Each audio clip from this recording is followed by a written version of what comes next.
I have the pleasure of introducing our presenters for our first session. And I don't know that these people need much in the way of introduction.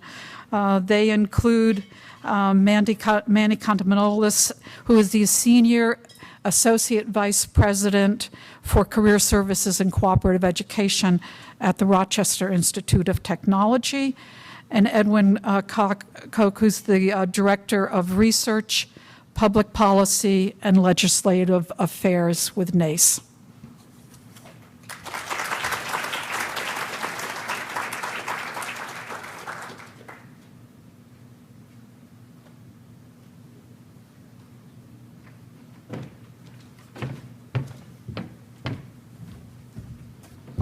Well, good morning, everyone. I hesitate to think that every advocacy meeting every year features the Ed and Manny show. But that has seemed to be the case. And Ed and I have been close partners on many, many projects for NACE, but particularly the First Destination project. And I've been associated with NACE for a very long time. I've been incredibly proud of so much of the work that we've done in so many different areas and how we've served our membership. But this is one of the initiatives that I'm really particularly proud of because it pulled together so many people in our community. It helped to address an issue that was a long-standing concern in our community. And in my opinion, it's of importance to our entire community, not just the career services folks who are at the center of gathering this information and analyzing it, but also our employer partners who rely on the insights that NACE is able to provide. So as Trudy Steinfeld and I like to say, data is the new bacon. It's crispy, delicious, and everybody wants some served in just about everything. So for us, a big motivation was how do we look at these data? How do we establish standards that all of us can understand and adhere to? How can we create not only these consistencies, but most importantly for the broader community is, how can we analyze these data and share them with one another? Not in a way that evaluates or ranks individual institutions. That was never the concern of NACE in any way, shape, or form. But we were interested as a profession, but also at the individual institutional level to say, hey, how are we doing? And how does that compare to the broader community? So we've made some exciting and important strides, and Ed's going to kind of delve into a preliminary look at the data this year. I do want to emphasize, he will emphasize it again, but I'm going to do it on his behalf. This is a preliminary analysis. Data continues to come into us. And in order to meet the needs of those people that attend the advocacy session, Ed puts a lot of time and effort into taking that preliminary data, analyzing it, cutting it in a number of different ways to be able to give us all a sense of what we're seeing. Of course, this year, we're also introducing a new data set in that we introduce the standards for advanced degree candidates.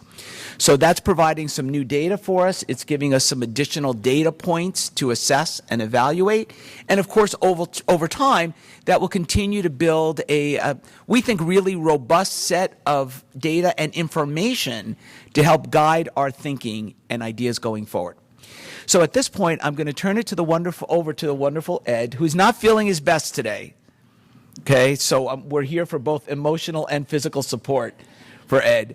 And Ed's going to walk you through the analysis that he did, share with you some of his preliminary views and indicators, give you a sense of that compared to what he's seen in the past. And then together we'll try to respond to any questions that you have, either from a broader strategic perspective or from a very operational sense. So please join me in welcoming Ed to the podium.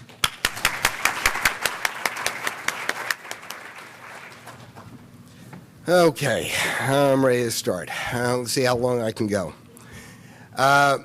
This is the second year we've been collecting data on First Destinations, but it's the first year we're actually going to collect data for all degree levels. And I don't know if that's posed a difficulty for some of our schools in trying to get more comprehensive data. They're certainly taking a shot at it, but we've had, I thought that in terms of the data that came in time for the preliminary report, was a little weaker than I had hoped it would be. We were hoping to be able to expand on what we did last year in terms of the number of schools that provide us with data. Right now, we're running at about the same rate as last year. You'll see here that in terms of the school submitting data to NACE in time for the preliminary report, we had 13 schools that provide us with associate's degree data, 82 with bachelor's degree data, 32 with master's, and 12 with doctoral. I was disappointed last year in the associate's response, and I'm still disappointed in the associate's response. I am fairly pleased with what we're getting in terms of master's degrees this year. That's come in at about 40% of the total number of schools. I will say that even though I finished this preliminary report at the end of last week, these data are now considerably old since we got 25 additional schools that reported in over the weekend. So these numbers will rise. They came in predominantly for bachelor's degrees and the master's degrees programs. So we're over 100 with the bachelor's degrees, and we're over 40 with the master's degrees. So that's working. I will say that I have a little bit of a disappointment also in terms of the regional breakouts. When I go through this report, I'll break it out by types of schools, and I'll break it out by regions. And the participation from the Northeast and Midwest is strong. It's a lot less strong from the Southeast and particularly the far West. I am particularly concerned about the state of California in terms of Right.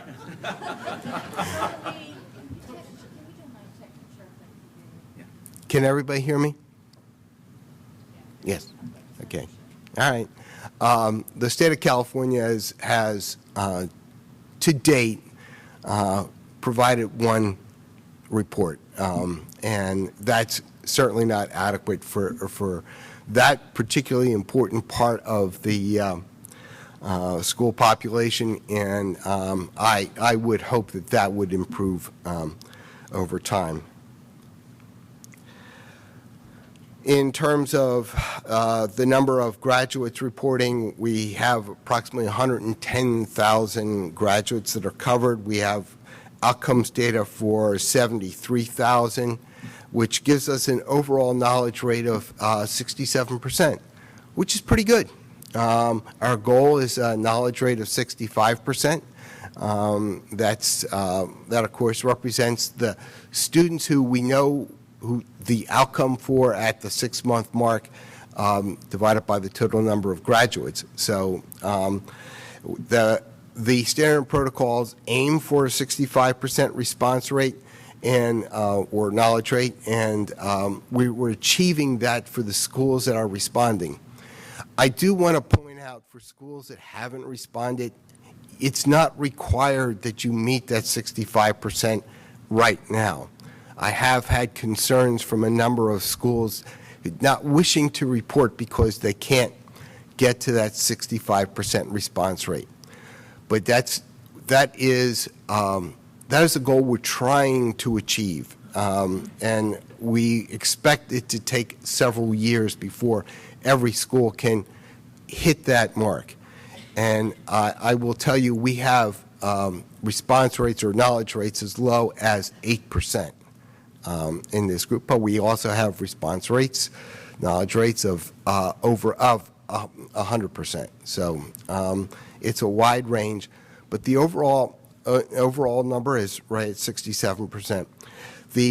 And that actually is fairly consistent throughout the degree levels. We didn't have a target knowledge rate for the advanced degree students. There was a great deal of concern about being able to meet a target rate there. But you will note that for the master's degree, we're at 65%.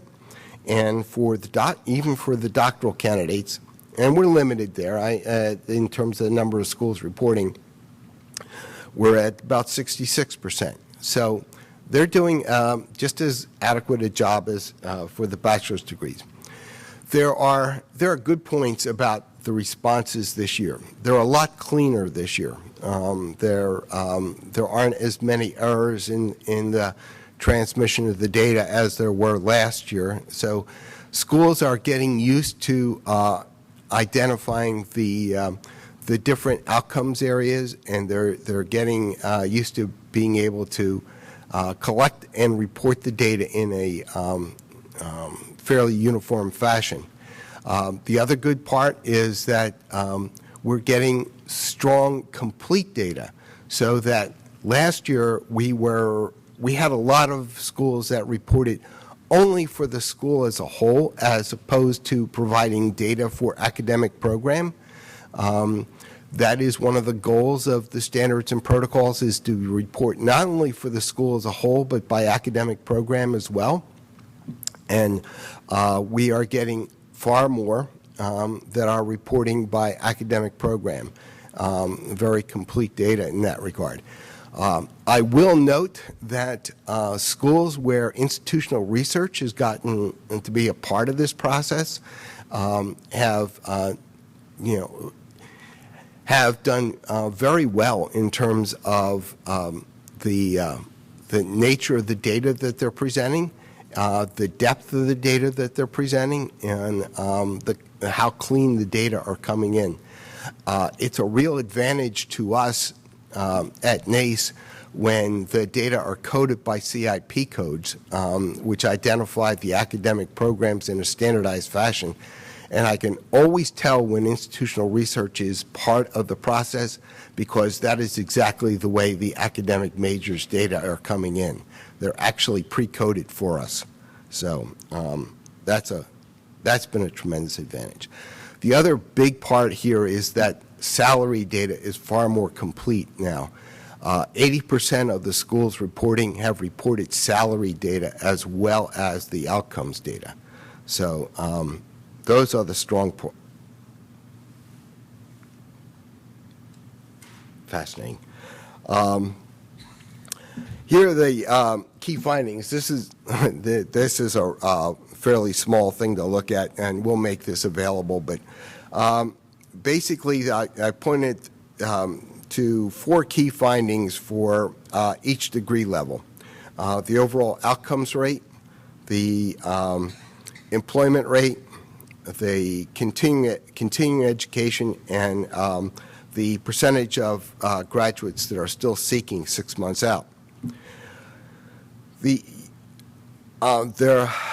overall outcomes rate is fairly consistent at close to 90% for all degree levels for the schools that are reporting. The highest is for the PhD level, which is at 93%. The lowest is for the bachelor's degree level, which is at 88%, but the difference is so negligible as to not be important. In terms of the employment rate, again, the PhD is at 89%, pretty good for, especially given the depressed nature of PhD candidates. For an 89%, employment rate at 6 months out, that looks pretty good. They probably shouldn't be as depressed. Well, the PhD candidates, having been one myself, I understand it. But when you're in the program, your major concern is where on God's earth are you going to land, and after a certain point, you basically think that you're going to be unemployed for the rest of your life. But the data here indicate that that's probably not true. So the The lowest overall employment rate is for the associate's degree students, and that's at 57%. But please note that the associate's degree students a lot of them are continuing on with their education. They're at 28% with continuing on for education, which is higher than any of the others. Obviously, the one we're really concerned with is the bachelor's outcomes, and that's at 16%. Which is very consistent with what it was last year. So, and in terms of still seeking, this is basically the group we're very concerned about, the percent that's unemployed and still looking or, still not finding a landing spot. And that ranges from a low of 7% for the PhD students to a high of 12% for the bachelor's degree students. And you'll note that, and I'll point this out later, that 12% mark is down from last year. So overall, this was this looks like the class of 2015 had a slightly better outcomes percentage than the class of 2014 did. This isn't the class of 2014. This is the class of 2015 for the associate's degree. Here, a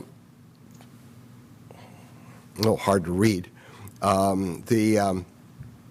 The outcomes, I broke them out into the more refined categories that we have in the standards and protocols, which includes not just traditional employment but also self-employment, fellowships and interns, service, military, continuing ed, and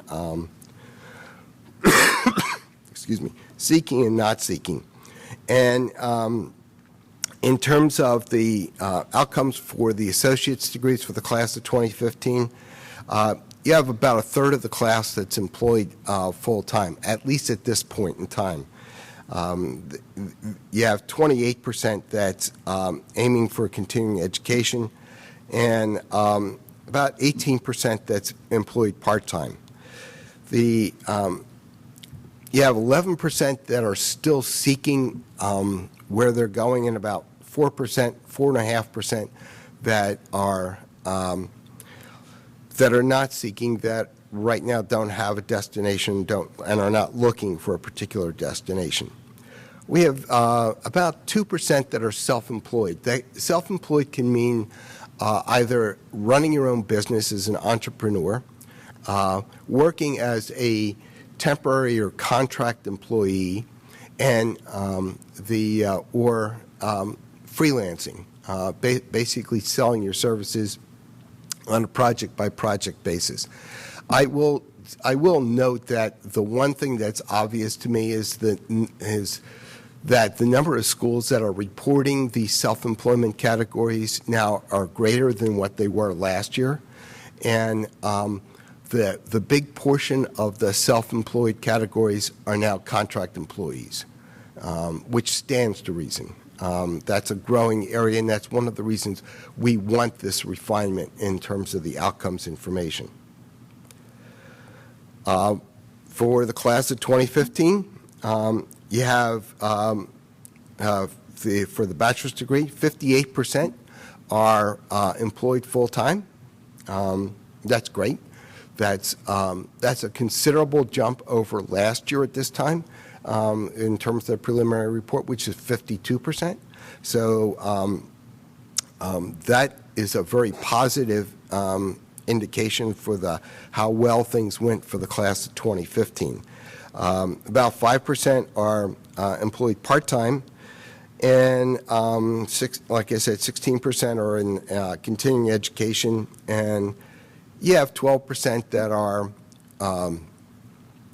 still seeking, and only 1.5% that are indicating they're not seeking at all at this point. This is also an improvement over last year. This is a much greater participation in trying to obtain an outcome than we had last year. So class of 2015 clearly had a better outcomes overall in terms of getting employed or getting to continuing education. And the indications are they had a more positive outlook than the class of 2014 did in terms of being able to be located somewhere.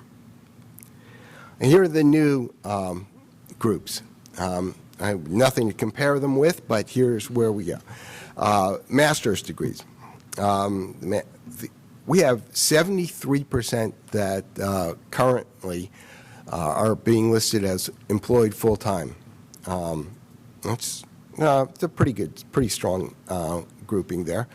Only 11% that are still seeking. You have 6.5% that are going on to another degree program or staying in the master's degree, different master's degree program.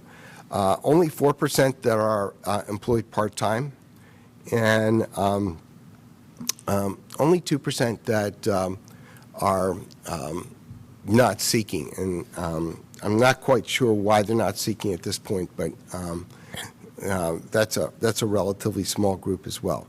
It's a fairly strong set of outcomes right at this point in the preliminaries. Same thing is true for the doctoral programs, at least the doctoral programs that have reported. We have nearly 78% of the individuals' doctoral degrees that are employed full-time. You will note here the interesting thing is that you have only about 8% that are staying in academics, either as faculty or in a post-grad program. I would expect much more than this, so clearly we're getting doctoral information from more professional degree programs than academic programs. So that's what we have right now. But that maybe that's why they're not as depressed. So only 7% looking and 2% excuse me, not seeking. I'll go through the next part. I'm going to focus strictly on the bachelor's degree outcomes. This is where we actually have the most robust data, and this is an opportunity for us to look at some trend data, even though we only have 2 years' worth of information. Comparison between 2014 and 2015. And just like last year, when I report these data, we're doing it in two ways. We're doing it by school type, and by school type, I'm doing the Carnegie classification and the Gross Carnegie classification. And I've broken them out into doctoral schools. Doctoral schools are research institutions. They're the ones that tend to have a significant proportion of PhDs that are that they graduate. Master's degrees programs are schools that have a strong advanced degree program but have limited PhDs that report. And so they're classified as masters. Baccalaureate are really the smaller liberal arts colleges, and they tend not to have many advanced degree programs that report, or and practically no PhDs that come out of these institutions. So that's what distinguishes them. If you take a look at the knowledge rate is fairly consistent across the board. The strongest is at the baccalaureate level, and it's increased this year from 80% to 83.4. Not a great jump, but something to be noted. A more significant jump among the master's degree programs that have gone from 65 to 72% in terms of the knowledge rate. And the doctoral research institutions that are reporting are slightly lower. They've dropped down from 70% to 63%. These are new institutions that are coming on board and don't have as strong of a knowledge rate built in as they did last year, as the limited number that we had last year. Just to add a clarifying point, because when we did this presentation last year, this particular slide was a little confusing to people. So I just want to take a second to reiterate. What Ed is talking about, maybe go back to just that slide. Just back one. No. They're not the knowledge rate is not for the bachelor's level people, okay? It's for the institutional type. When we did this last year, people were like, well, wait a minute, that doesn't jive with what you're going to say in another slide, but that's by institutional type. So what, in this case, for let's say for the baccalaureate, it's for the baccalaureate institutions collectively, their response rate rose, okay? Not for bachelor's graduates, but for those institutions that fall in that category, okay? Just want to be very clear on this because it was a little bit confusing when we introduced it last time. Yeah, that's a good point of clarification, because when you see all schools, right, the knowledge rate is 68%. That is for all bachelors, and that dropped a little bit, and that dropped predominantly because of the drop in the largest schools, the research institutions. By region. And again, I want to stress the response that we got from the Northeast and the Midwest, particularly from the Midwest, was quite good, and not quite as good from the Southeast and the West. The knowledge rate here rose from the Northeast and the Southeast. For the Northeast, it went from 68 to 78%. From the Southeast, from 65 to 81%. That's a really sizable jump, but dropped in the Midwest and the West. In the Midwest, it dropped from 74 to 61%, and from the West, it dropped from 81 to 55%. Now, I want to be really clear about the Western data is really weak, basically. It was weak last year. It's even weaker this year in terms of the number of schools responding. So I want that as a caveat here. You'll note that 55% response rate doesn't have a big impact on the overall number, which is 68%. So the number looks really stark and weak here, but keep in mind that the number of schools responding was pretty small. Employment rate. This is probably more interesting. Overall, the employment rate jumped overall for the class of 2015 from what it was last year. Rose not tremendously, but it rose a little bit, 67% to 68%. The biggest jump was for the research institutions. The graduates from the research institutions jumped from last year's number, which was at 60% at this time, to 69% overall.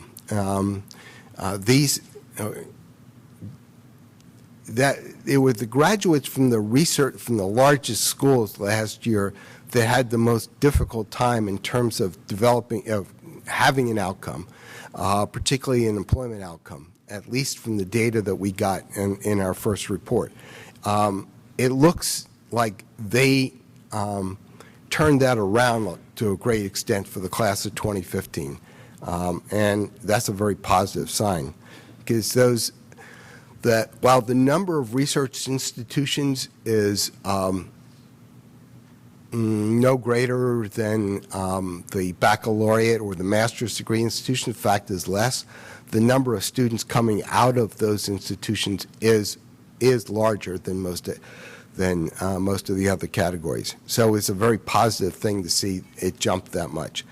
For the master's degrees, and the master's institutions, it stayed pretty much the same. It dropped from 70 to 68%. and for the baccalaureate dropped from 69 to 65%. So the overall increase was due almost exclusively to the improvement at the doctoral among the big schools, the research institutions, for the class of 2015.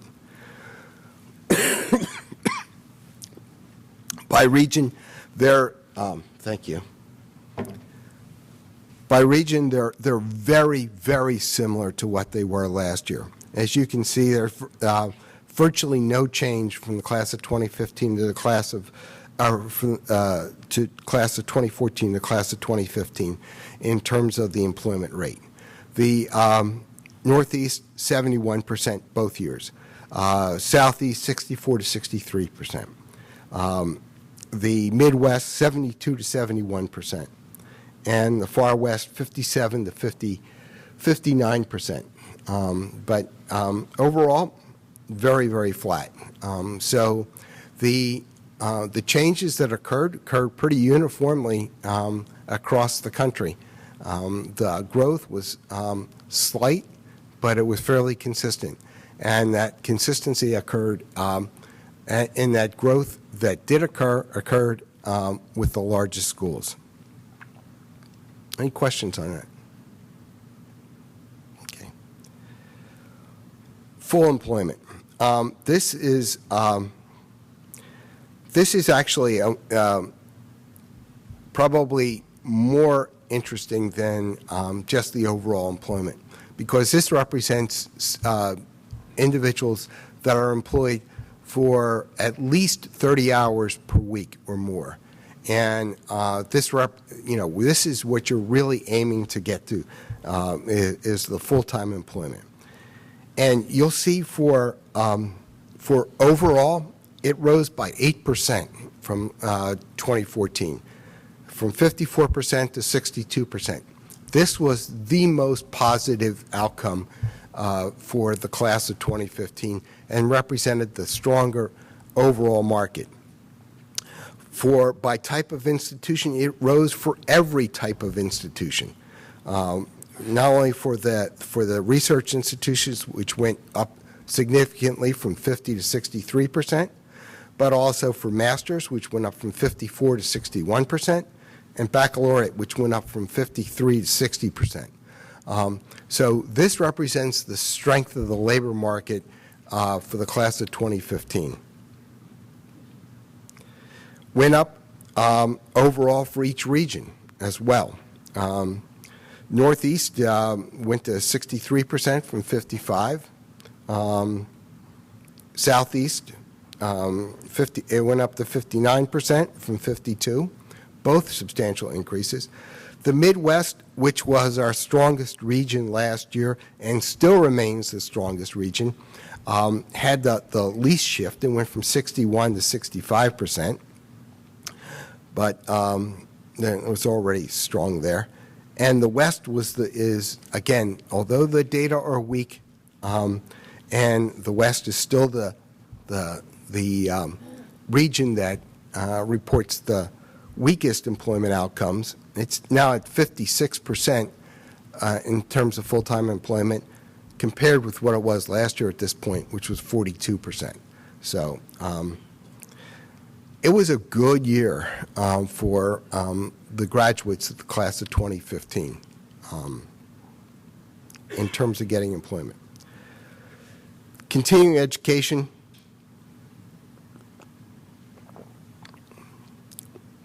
Very stable.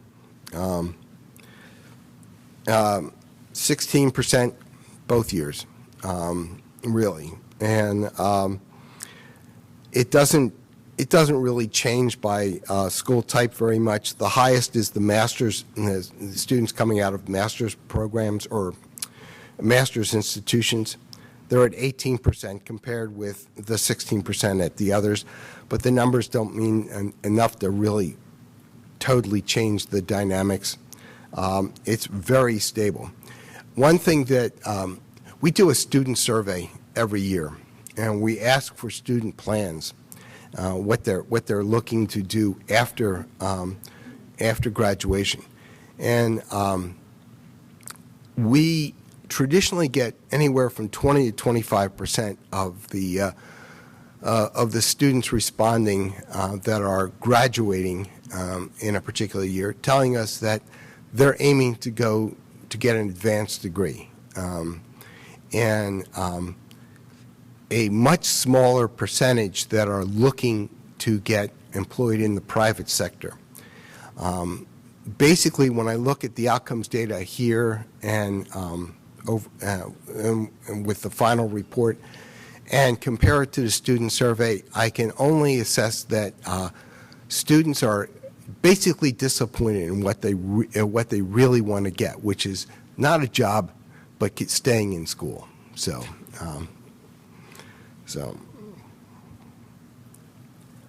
again, continuing education by region. The lowest here is the Southeast, which is at 14%. The highest is the West, which is at 21%.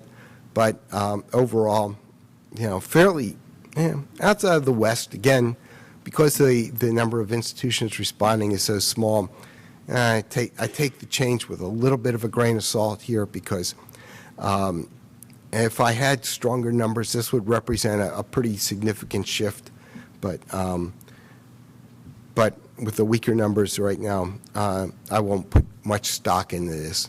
Just something for us to be concerned with or take a look at more strongly when the full number of schools come in, and hopefully we get a stronger report, particularly from California.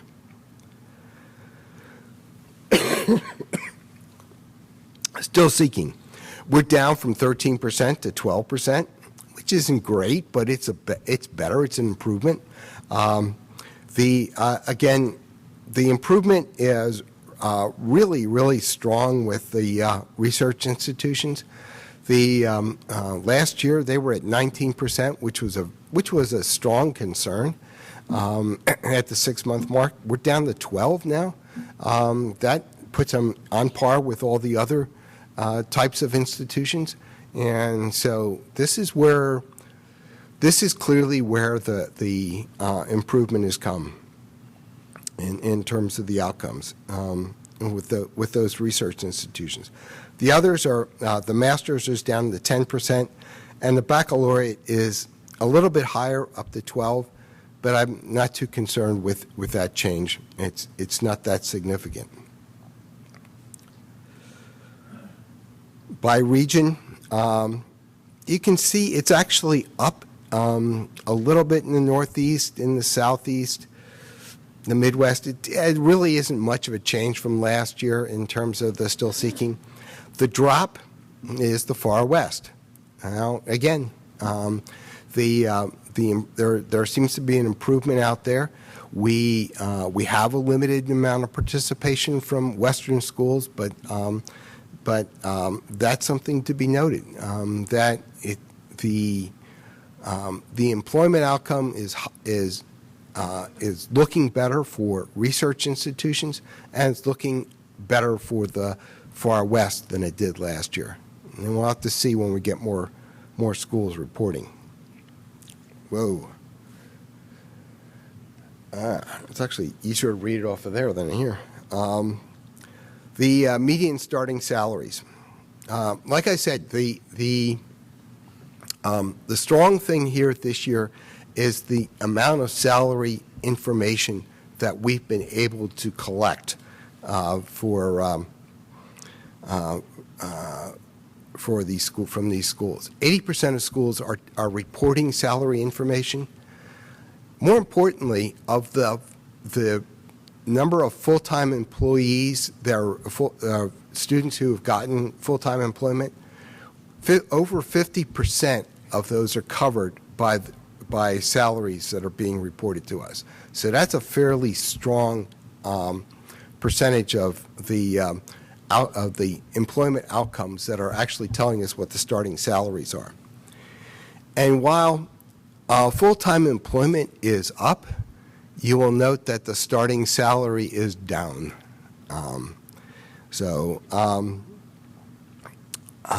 The stronger labor market didn't necessarily translate into more dollars. So For overall, it's gone from an average starting salary or median starting salary of nearly $48,000 to, at this point, $46,000. And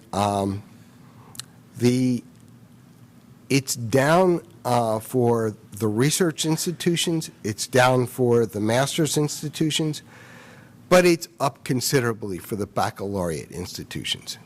Now, why that is, I have no idea. I will be honest with you. But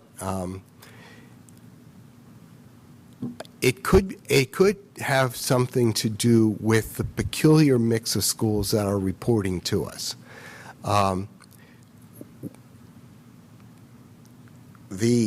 You will note that the Northeast is the strongest region in terms of salary data. A lot of the institutions that we get at the baccalaureate level that report to us come out of the Northeast. So it could be that in this particular mix of schools reporting, we're getting a lot of Northeastern salaries that are out of baccalaureate institutions, and they're at a particularly high level.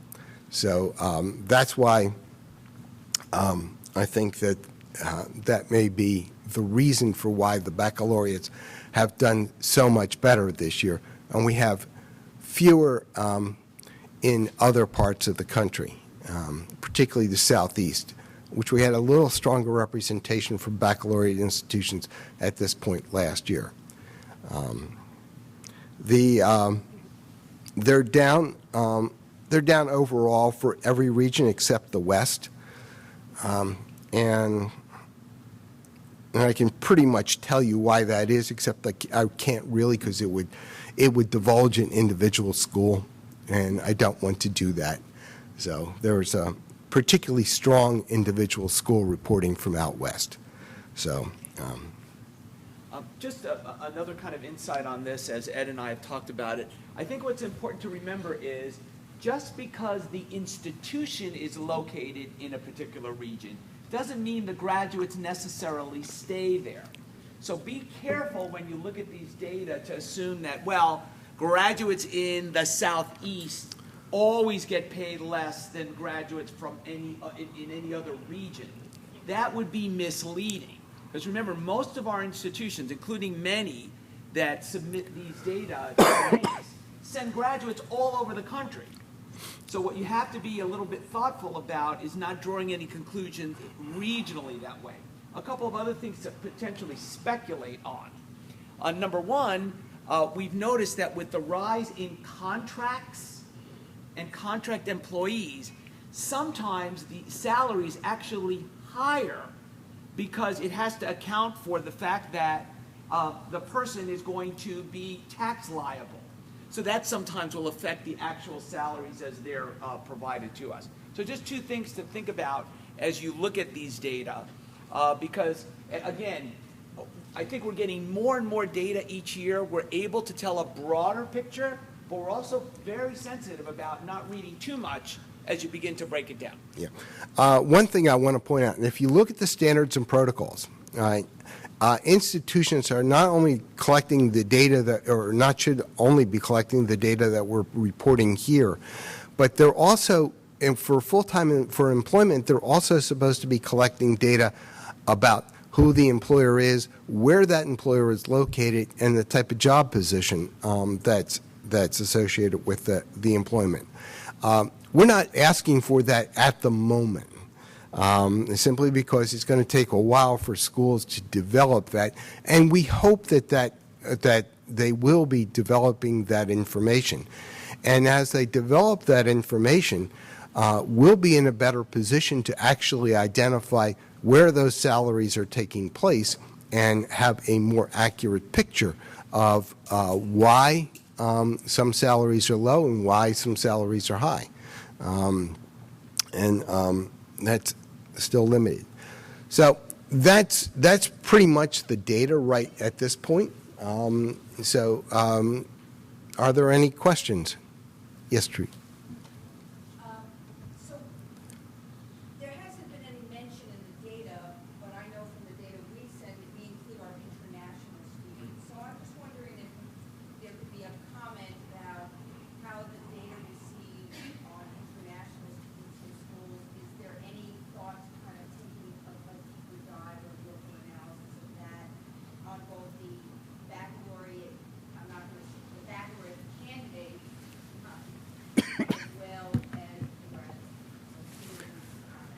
It's a good question, and particularly appropriate since I get that question from New York schools all the time.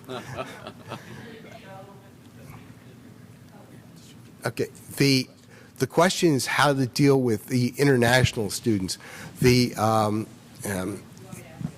Yeah, please. Sorry, guys. My question is, particularly with the number of international students on both, increasingly on the undergraduate level and on the graduate level in institutions in the United States, how is the data, has there been any further analysis about the outcomes, salaries, destinations of those students on both the undergraduate and graduate side? Okay. Right now, if they're authorized to work in the United States, if a international student is authorized to work, you can. We're asking schools to report their employment outcomes within the graduate group. We're not breaking them out right at the moment, but that is a question to you know. But also, for instance, I know at our institution, we have been tracking our graduate outcomes of our students who have returned home. And it's still, to us, an important data point. So I'm just, you know, I'm just saying for the long term. Yeah. True. No, I think you're absolutely right. And as a reminder, for those of you that may not have or don't have the standards by your bedside night table every evening, the standards do ask you to collect data and to track it separately for international students. Okay, so just to reiterate Trudy's point, it was very, very important to our efforts, and it continues to be very, very important to our efforts. We hope, as we get more schools on board and as they give us more complete data sets, it will be easier for us at a national level to drill down and say, okay, let's look at the differences in outcomes between international students and U.S. students. I think to your credit, to the credit at NYU and other institutions that are collecting the data, it is important. Just like it's also important to send NACE that information. It's part of the data set. So we're not asking you to, hey, pull out the international students to make your data look better. Please don't do that. But obviously, we have an obligation to track those graduates, whether they work in the United States or continue on to their home countries.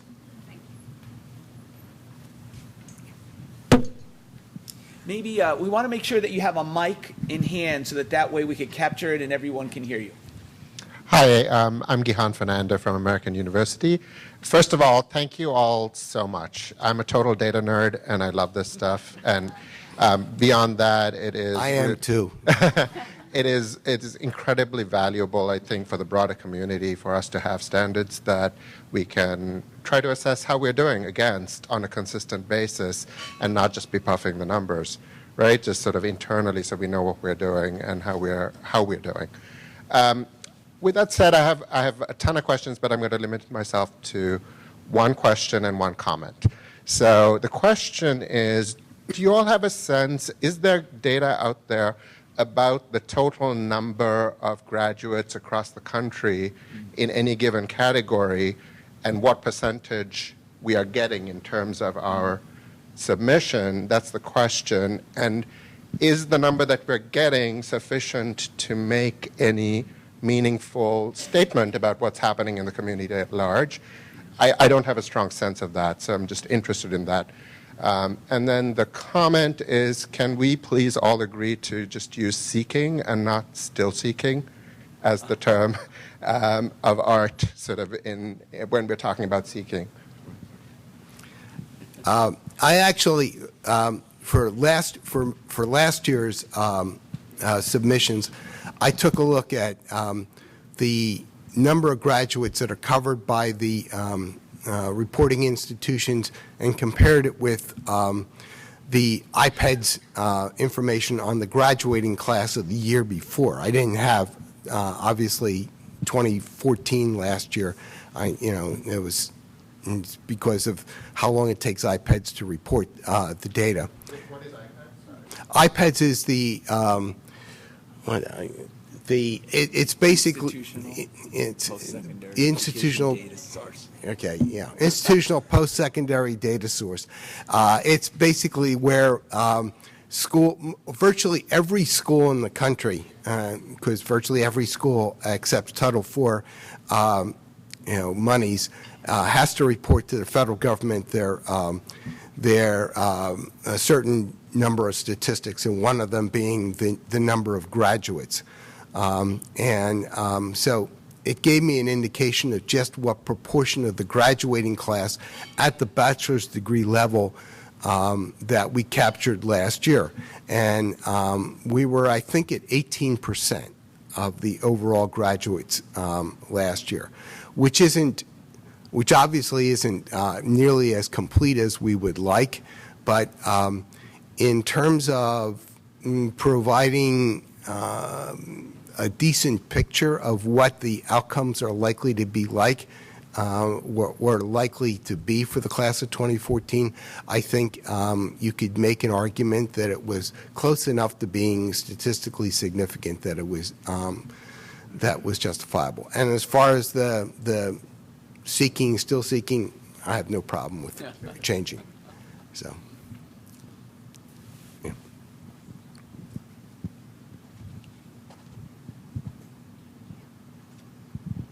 Hi, Janine Dames, Yale University. First, let me commend NACE and particularly Ed for all the work you've done in this and for taking countless hours to field particularly our questions about this. I know you've talked to our folks a lot, so thank you for that. So I have a really quick two-part question about the service category. When we're reporting into the service category, it seems that covers many of the fellowship programs, such as Teach for America, gap year programs. So I'm wondering, what are the fellowships that should fall into the internship fellowships? And then related to that, what about the big national fellowships? Should those be identified with the underlying program, like if it's going to fund graduate school, should be in continuing education or be in a fellowships category? Well, I think if you're going to graduate school, I think there are some postgraduate academic fellowships, and I think that's what we're really aiming at for the fellowships and internships. For programs like Teach for America, which it's a fellowship, but it's not really. It's a compensation connected with being part of a service program, and so that's a distinction. Fellowships that you get, let's say you go for a PhD, you're in a PhD program, and those I see pretty much as stipends or auxiliary compensation to a stipend for a graduate program, and they would be continuing education, those students. Two other perspectives to offer. When we introduced the advanced degree standards, we in essence kind of introduced a whole nother potential category, right, of service opportunities that might not normally be available to an undergraduate. So that was a little complicating for institutions because they were kind of adjusting to that a little bit. The second point I would make is something I probably should have said at the outset, and that is that we're continuing to respond to these questions, get that insight so that we can continue to revise and refine these standards going forward to either be more explicit where the standards need to be or more inclusive, for example, where they need to be. So please keep your comments and observations. Please send them to Ed because NACE is acting as the central repository for those perspectives so that we can continue to periodically rethink and relook at these standards, not with the intention of tearing them up and starting all over again, but rather how can we really make them more clear and easier for people to understand and be able to get the right responses in the right categories. That's actually an important point because I've gotten a number of questions about the limited amount of information that we're providing here in terms of the outcomes that they're gross in many ways. And one of the questions that I've gotten consistently is when are we going to report by gender and when are we going to report by ethnicity? And I don't know where we'd have to revise the standards to bring that information in, but I think that that's something I want to bring to the committee, and I think that's something that we need to look forward to getting into. I think the initial idea was to try and get as many schools to be able to collect data in as complete a fashion as they could at the outset before we could expand on these things. Remember, one thing about the standards, if you look at the standards, nothing prevents a school from expanding upon the core categories. You can certainly collect information by gender, and you can certainly collect information by ethnicity. You can collect additional questions, information about internships, and which is another question I get consistently. I've got, I know what the questions are that I'm getting on a fairly regular basis, and there will be a point at which we probably will take on revising the standards and revising what NACE will ask you to provide. Right. So, just one other point I'd like to add to this. We're really changing a culture, kind of in a way, in our profession. And that culture change takes time. And one of the other things that we don't often get a chance to talk at the advocacy session is really some of the amazingly innovative efforts that are being undertaken at the individual institutional level to collect these data, analyze them, and start to draw some conclusions. So what we're really hoping, and where I think our biggest investment needs to be going forward, is to work with individual institutions to say, what are the obstacles? What are the challenges you have? And what can we do at NACE to help you? What kinds of best practices can we share? What kinds of tools can we make available? Because there are some institutions that are doing some enormously interesting things in terms of collecting the data and analyzing it. So, for example, there are many institutions now who are working with our service provider community, the various vendors that are out there, to say, hey, how can we better leverage the tools that the enterprise providers are providing to, gather some of these data? And I think that's one of our interests at NACE as well. How do we make sure we keep that pipeline to those service providers to make sure that we can exchange points of view and make sure that the tools they're providing are really as useful as they can be for the individual institutional members? And I will tell you, for example, at my institution, we use a homegrown tool to collect these data, but because we do that, we can kind of play with it a little bit different way. So we can import, for example, the gender code from our registrar system and make that part of our tool. So I could run a report at any moment in time based on the respondents that we have by gender and also by international status. So those kinds of insights that we can share with one another, those kinds of tools, will really kind of elevate the individual efforts.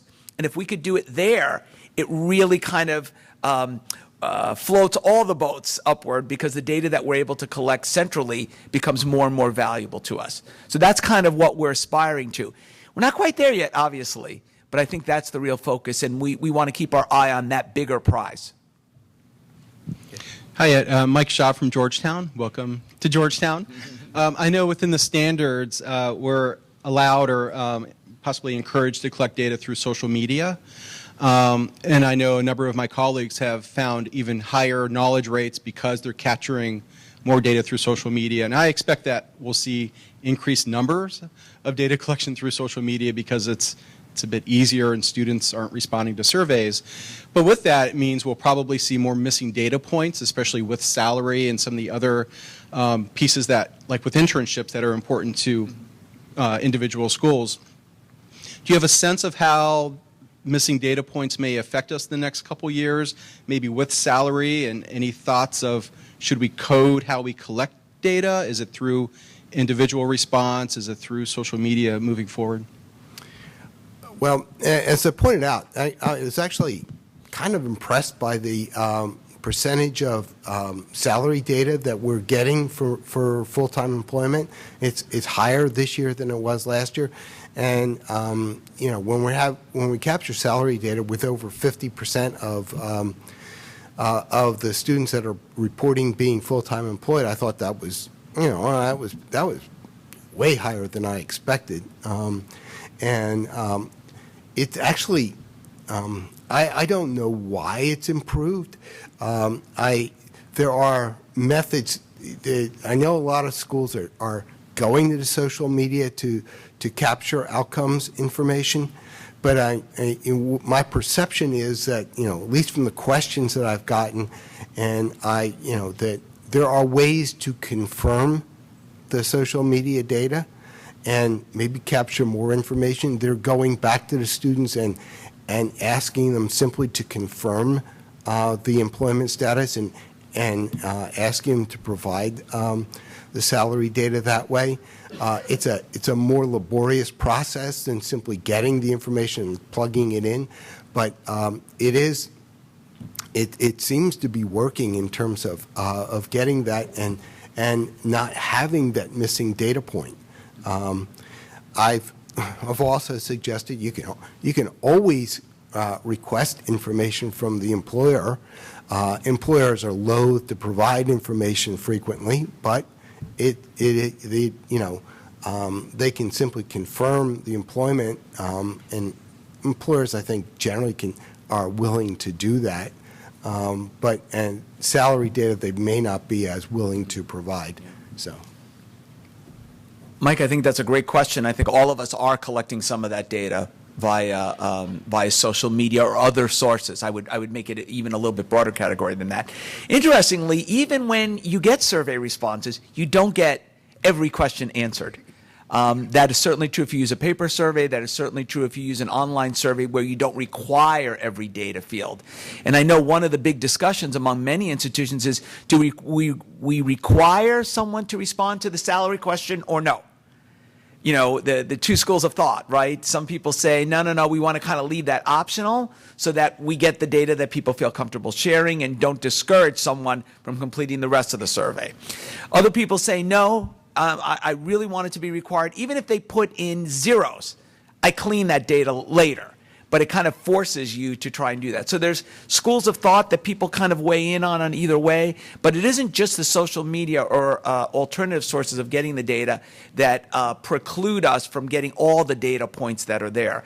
That's one of the reasons why, when we established these standards, we really tried to focus on what we believed most institutions, and in the public policy arena, quite honestly, would be most concerned with, most central. The more questions you ask, the greater risk, obviously, that you run that, people either don't complete them or don't see the value or just don't feel like it at that moment in time and decide not to respond to it.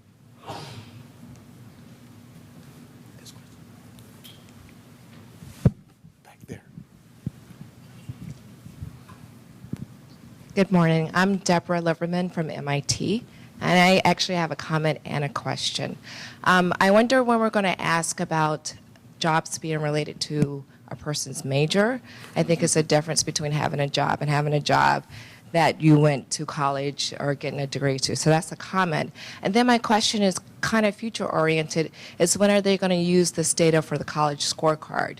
Because now they're using, I guess, tax data from people who are on financial aid, and that's only a slice of most of our population. I'll let Manny answer this question on the jobs related to majors, since that was one of the most vigorously debated aspects of the standards when the task force took place initially. So he can relate that discussion to you. As for releasing the data to College Scorecard, no. Our position is that the data that individual schools provide us is confidential information, and we do not release individual school data to anyone. Whether or not our report will be seen as more viable than the College Scorecard, that's a separate question. Yeah. So. Thank you for both your comment and your question, because they were both excellent. I think with regard to the College Scorecard, I would just simply ask, as you already are aware, that is a very evolving landscape and continues to be.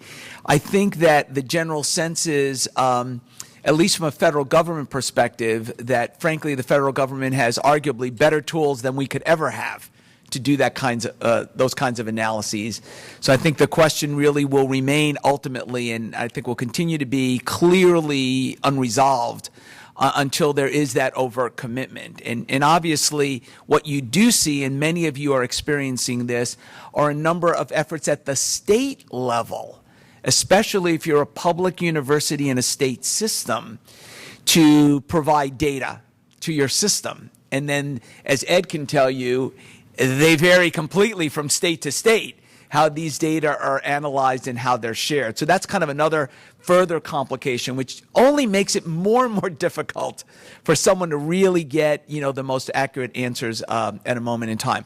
I would just say to your initial comment about when will we ask those questions, you focused on relatedness of degree to outcome. And it's a question that we debated quite a bit, and we could debate it probably right now with this whole room. There are two very strong schools of thought.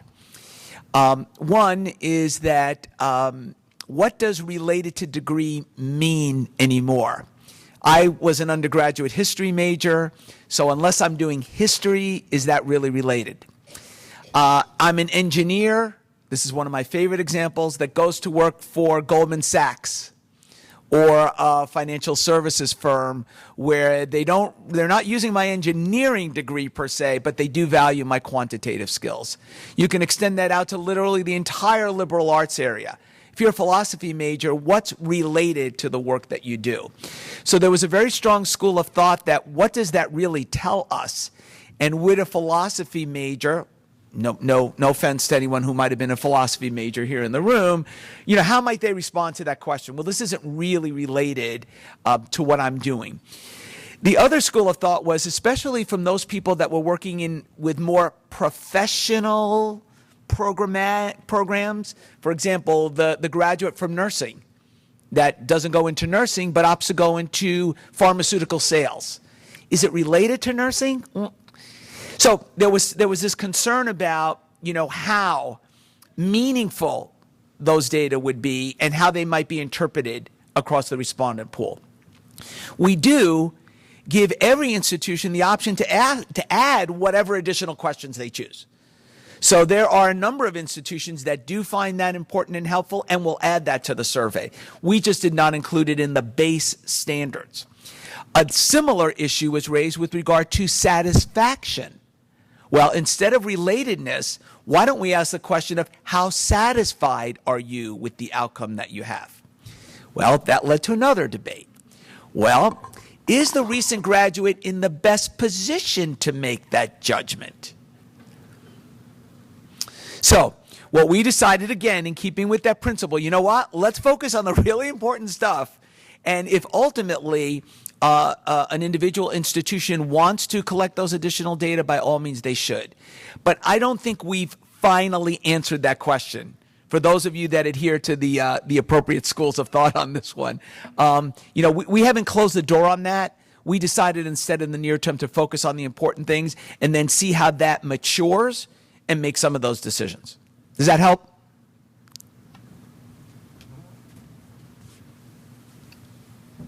By the way, just for your edification, my undergraduate major was history and chemistry.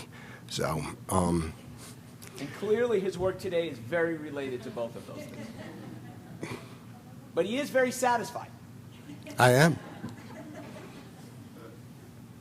Anyone else? Yes, Pat.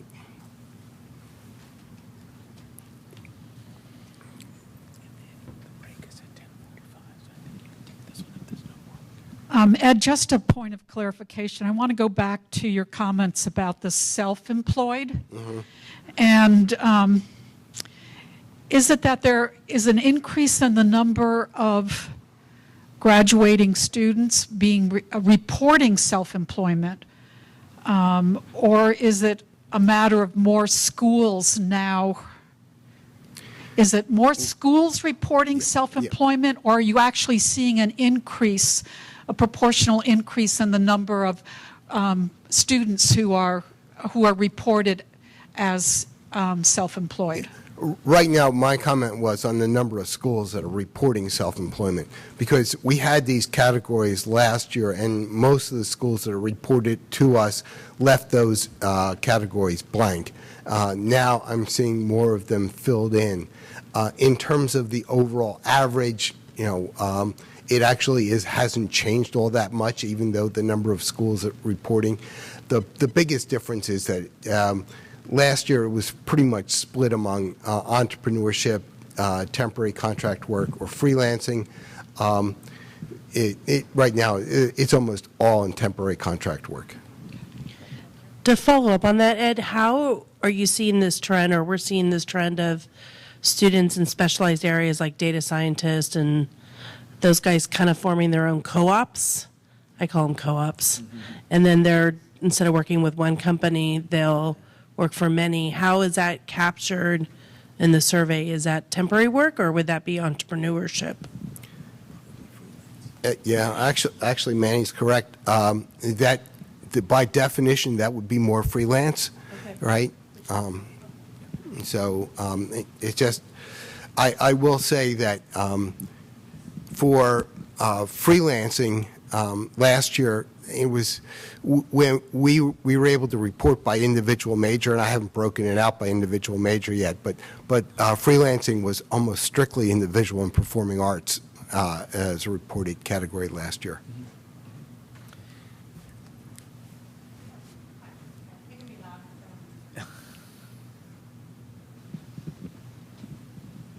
Hi, thank you. I'm Pam Cohen from Ramapo College.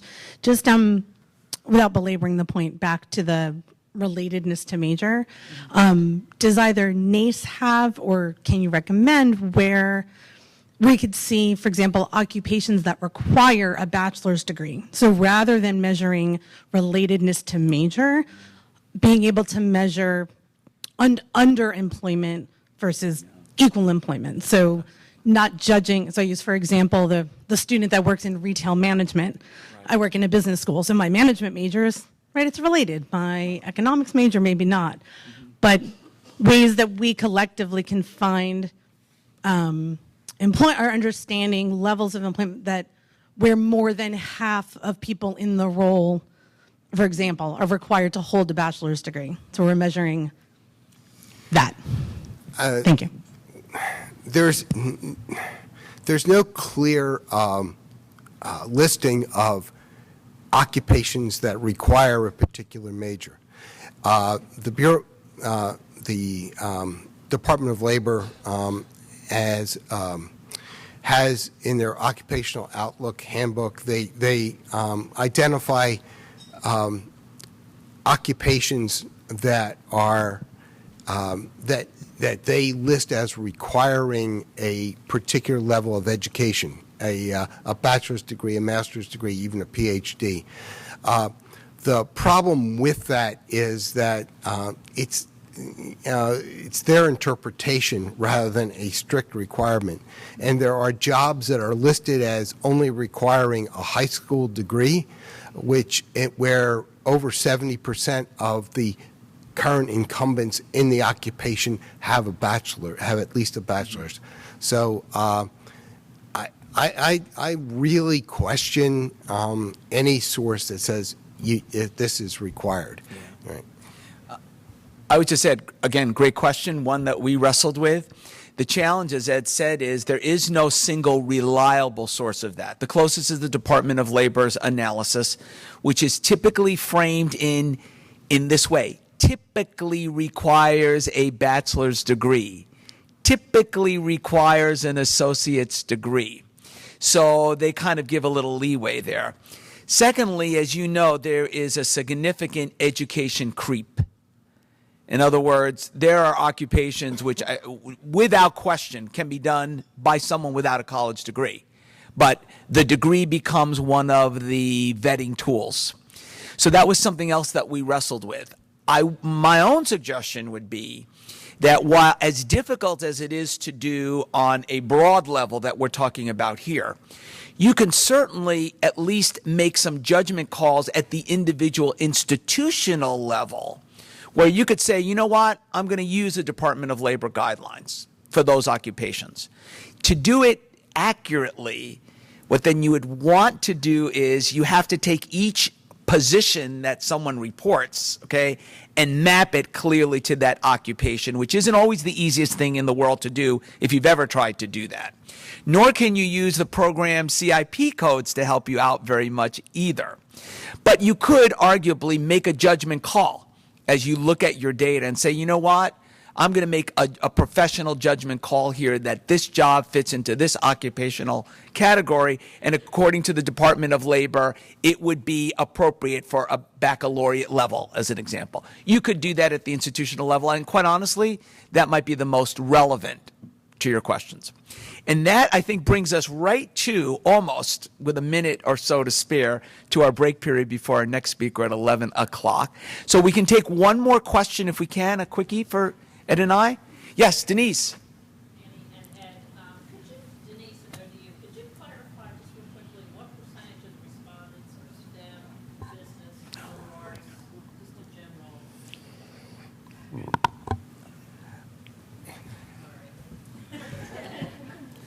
Thank you. We're going right into the coffee break now, Denise. Well, I haven't looked at the current year. I can only refer to last year's data. STEM. I have a real problem with the whole idea of STEM because there are different in computer engineering, computer science. We got. They represent what about 25% of the graduates that get reported upon. Business somewhat higher. I was actually impressed by the number of liberal arts graduates information that we got last year. I expected a significant drop off in the knowledge rate and information about liberal arts graduates, but in the final report last year, we were able to report on 170 some different majors, and most of them are liberal arts majors. And we got knowledge rates that, while slightly lower, were not significantly lower than we got for the other degrees. The big difference is the employment rate for liberal arts graduates was lower than it was for STEM or for business graduates. But on the other hand, those liberal arts graduates, a far significant proportion of them went on to continuing education. So their overall outcomes were not actually much lower than you had for the STEM and the business graduates. The mix was different, as you can imagine, as you look at different types. Let me just on behalf of both Ed and I say thank you so much. We know there's always a lot of information to share, and it's hard to do that in a way that kind of is engaging all the time. But please don't hesitate to raise questions, reach out to Ed. Once he gets a chance to kind of delve into that data more, there will be more insights he'll be able to share at the annual conference and on an ongoing basis. And please make sure, if you would, to encourage your colleagues to continue to look at those standards, to continue to collect data consistent with those standards, and most importantly, from our purposes, to be able to share that data with NACE, because that ability allows Ed and the team at NACE to do those kinds of broader insights that we're all interested in. One final point. The final report will be available at the annual conference in Chicago sometime in June. Right. Thank you, everyone. We really appreciate it.